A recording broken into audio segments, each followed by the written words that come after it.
৩ বছর মেয়াদে ৫ লাখ শ্রমিক নেবে ইতালি। স্পন্সর ভিসার মাধ্যমে আবেদনের প্রক্রিয়া শুরু হচ্ছে আগামী ২৩ অক্টোবর থেকে।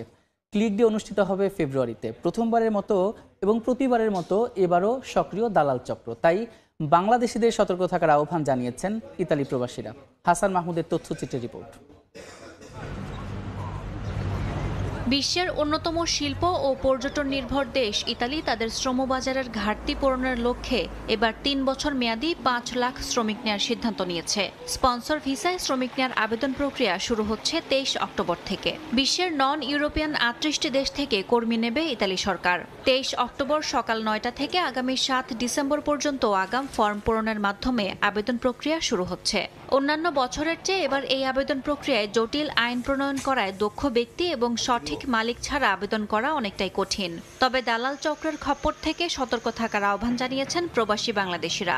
দালাল থেকে সাবধান থাকবেন, কারণ এই দেশে গভর্নমেন্ট জর্জা মেলোনি অত্যন্ত কঠিন আইন করছে যে মালিকদের ব্যাপারে প্রত্যেক মালিকের ডকুমেন্ট 100% ওকে থাকলে ভিসা দিবে, না হলে দিবে না। ভালো মানুষ, ভালো এজেন্সি হোক আর ভালো লোক যারা এগুলি কোয়ালিফাইড লোক, ওদেরকে ফলো করবেন, আদারওয়াইজ অন্য কাউকে বিশ্বাস করবেন না। ইতালিতে শ্রমিক ঘাটতি লেগে আছে।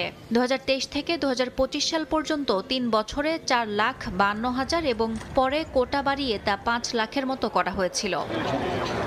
২০২৬ সালের জন্য আবেদনকারীদের ক্লিক ডে অনুষ্ঠিত হবে ১২ জানুয়ারি, ৯ ফেব্রুয়ারি, ১৬ ফেব্রুয়ারি এবং ১৮ ফেব্রুয়ারি। আগাম ফর্ম পূরণকারীরা ওই দিন সকাল ৯টায় ক্লিক করে তাদের আবেদন পাঠাতে পারবেন সুনির্দিষ্ট পোর্টালে।